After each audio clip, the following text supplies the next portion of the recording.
कि लखीमपुर खीरी से है, जहां पर बेटियों की सुरक्षा पर सवाल उठ रहे हैं। अलग अलग जगहों पर बेटियों के साथ दुष्कर्म की कोशिश हो रही है। घटना के बाद वीडियो भी वायरल हो रहा है। वायरल वीडियो में पीड़ित बेटी न्याय की गुहार लगा रही है। पुलिस न्याय देने की बजाय दुराचारियों की मदद करने में जुटी हुई है। बेहद हैरान करने वाला मामला, जहां पर दुष्कर्म और हत्या मामले में पुलिस की मनमानी देखने को मिल रही है। पुलिस ने मामला दबाते हुए अंतिम संस्कार करा दिया है। पीड़ितों को 3 दिन टहलाने के बाद पुलिस ने कोई भी केस नहीं दर्ज किया है। आपको बता दें कि कब्र से खुदवाकर अब शव का पोस्टमार्टम कराया जाएगा। पुलिस ने कहा है कि बड़ी बहन से आरोपी ने संबंध बनाए।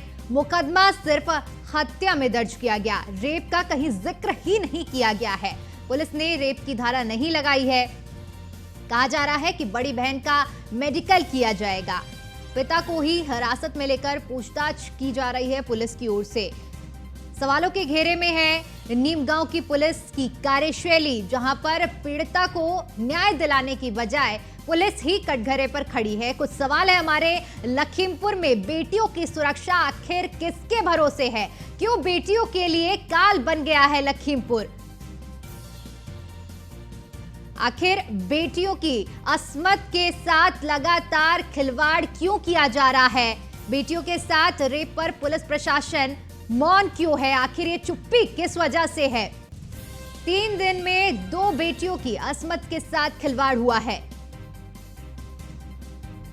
तो न्यूज 1 इंडिया के कुछ सवाल हैं। पुलिस पूरे मामले पर कुंडली मारकर चुप बैठी है। आपको बता दें कि ना रेप का मामला दर्ज किया है, ना ही इस मामले में रेपिस्ट को पकड़ा गया है।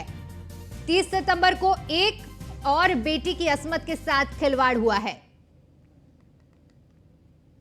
तो यह हैरान कर देने वाला मामला लखीमपुर खीरी से है, जहां पर आपको बता दें कि बेटियों की हिफाजत में लखीमपुर की पुलिस पूरी तरह से नाकाम साबित हो रही है।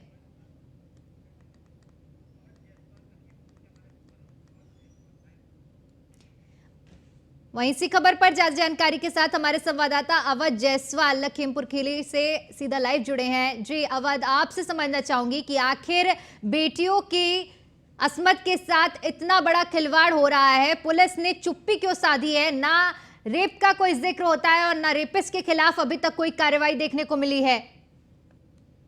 देखिए, आपको बता दें, वही पुलिस है जो मोबाइल बरामदगी जैसी छोटी घटनाओं पर तंबू लगाकर प्रेस कॉन्फ्रेंस करती है और पत्रकारों को आमंत्रण देती है। लेकिन जब 2 बेटियों का रेप हो जाता है, 2 बेटियों के साथ रेप का प्रयास होता है और एक बेटी की हत्या कर दी जाती है, तब यही पुलिस धतराट बन जाती है, खामोशी की चादर ओढ़कर अपने बिस्तर पे सो जाती है।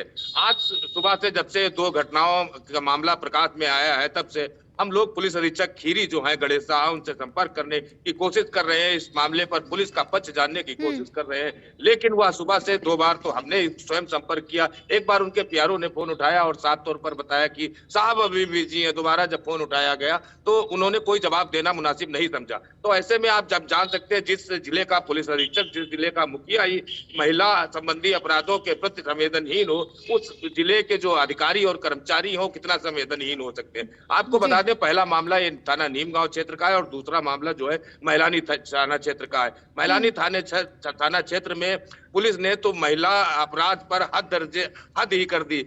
जब एक महिला पीड़िता जो है उसकी जब अस्मत के साथ गांव के दबंग खिलवाड़ करना सोचते हैं, तब वह जब पुलिस को जाती है तो पुलिस उल्टे ही धमकाकर उसे भेज देती है। दोबारा वही हौसला बुलंद जो दुराचारी हैं वो पहुंचते हैं और फिर एक बार फिर उसी महिला के साथ जब दुराचार करने की कोशिश करते हैं, उसकी जो भतीजी है उसके साथ भी दुराचार करने की कोशिश करते हैं। लेकिन जब वह जो महिला थानेदार को फोन करती है तो थानेदार साहब कहते हैं थक कर आया हूँ, नींद आ गई है। तो ऐसे में सवाल उठते हैं कि एक तरफ सरकार जो है वो आधी आबादी को अपना हक देने के लिए तत्पर है और दूसरी तरफ अधिकारी और कर्मचारी महिलाओं को हक देने के बजाय उनके साथ हो रहे उत्पीड़न पर भी खामोश है। अब देखने की बात यह है कि जब अभी तक 3 दिन बाद पहली बार FIR नीमगांव के मामले में दर्ज हुई और दोबारा कम से कम 20 घंटे बीतने को है। अभी जो नाबालिग पीड़िता है, जिसका यानी जो मृतका है, उसका अभी शव जो है यानी उससे नई गड्ढे से खुदवाया गया है। तो ऐसे में कई सवाल उठते हैं, आखिरकार खीरी पुलिस जो है वो किस तरीके का रवैया अपनाए हैं महिला अपराध के प्रति, जबकि सरकार तमाम यानी मिशन शक्ति जैसी तमाम योजनाओं को धरातल पर उतारकर महिलाओं की सुरक्षा का दावा कर रही है। बेहद चौंका देने वाला मामला। अभी 2 ही 3 दिन पहले जब सीएम ने थाना अध्यक्षों से लेकर बड़े लेवल तक सभी पुलिस अधिकारियों के साथ बैठक की थी, दिशा निर्देश दिए गए थे, उनकी तरफ से साफ कहा गया था कि कोई भी फरियादी पहुंचता है उसकी शिकायत लिखी जानी चाहिए। बेटियों को लेकर हमेशा से ही सीएम के सख्त आदेश रहे हैं। अब इस तरह के मामले जहां पर जब बेटी पहुंचती है अपनी फरियाद लेकर उसे वापस डरा धमकाकर पुलिस भेज रही है, ये क्या रवैया है? देखिए, आपको सबसे बड़ी चौंकाने वाली बात तो यही है कि जिस तरीके से अभी हाल में ही डीजीपी और मुख्यमंत्री ने सभी थानेदारों की बैठक कर कहा था कि यानी हर हाल में जब कोई भी अपराध हो तो तत्काल यानी न्याय दिया जाए और हर थानेदार थाने पे ड्यूटी दे। लेकिन लखीमपुर खीरी में जो यह रवैया है, यह बेहद ही शर्मनाक रवैया है। लेकिन इसके पीछे सबसे बड़ा कारण है कि जब पुलिस अधीक्षक इस तरीके के लापरवाह अधिकारियों पर जब कोई कार्रवाई नहीं करेंगे तो इन लोगों की जो ये हरकतें हैं ये बढ़ती जाएंगी और महिला अपराध के तरफ जिस तरह संवेदनहीन ये लोग बने हुए हैं, उससे साफ तौर पर होती है कि लखीमपुर खीरी में जो बेटियां हैं उनकी सुरक्षा पर सवाल उठ गया है। आखिर किस तरह से बेटियां सुरक्षित रहेंगी? लेकिन जो पुलिस के आला अफसर हैं वो कुछ भी कहने से बच रहे हैं। ऐसे में तमाम सवाल यह उठते हैं कि आखिरकार किस तरीके से जो सरकार के निर्देश है, सरकार की जो नीतियां हैं उनका पालन धरातल पर किस तरीके से बिल्कुल अवध, कई तरह के सवालिया निशान खड़े होते हैं इस तरह में प्रशासन के ऊपर और पुलिस व्यवस्था के ऊपर। बहुत बहुत शुक्रिया आपका हमारे साथ जुड़ने के लिए और तमाम जानकारी के लिए।